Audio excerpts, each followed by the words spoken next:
L'info écho avec Capital. Le chiffre du jour, c'est 8,7%. C'est la sévère hausse des tarifs réglementés du gaz qu'ont subi 2,8 millions de clients Engie au 1er septembre.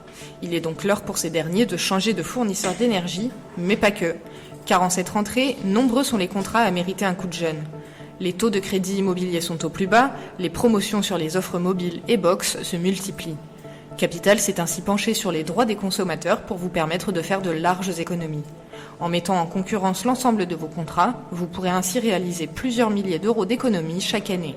Et que les phobiques administratifs se rassurent, les démarches ont largement été simplifiées depuis quelques années. Le coup de gueule du jour est poussé contre la qualité de nos logements neufs.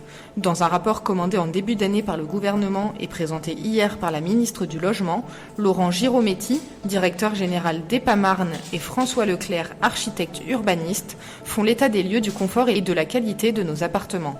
Trop petits, trop bas, trop sombres et mal conçus, les critiques sont nombreuses. Les auteurs proposent donc d'établir un référentiel du logement de qualité, dont certains critères ont vocation à être utilisés pour le paramétrage du dispositif Pinel.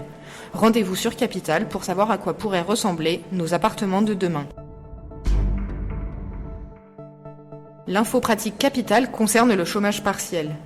Le gouvernement va bientôt serrer la vis pour les salariés considérés comme étant vulnérables. Jusqu'ici, ils pouvaient bénéficier du chômage partiel s'ils ne pouvaient ni télétravailler, ni profiter de mesures de protection renforcées sur leur lieu de travail. À partir du 27 septembre, une condition supplémentaire sera à remplir pour pouvoir être placé en chômage partiel. À cette date, le dispositif concernera les salariés vulnérables les plus à risque, qui sont soit affectés à un poste fortement exposé au Covid-19, soit sévèrement immunodéprimés, soit dans une situation de contre-indication à la vaccination. Plus d'informations sur capital.fr. Et on termine par la détresse d'une locataire.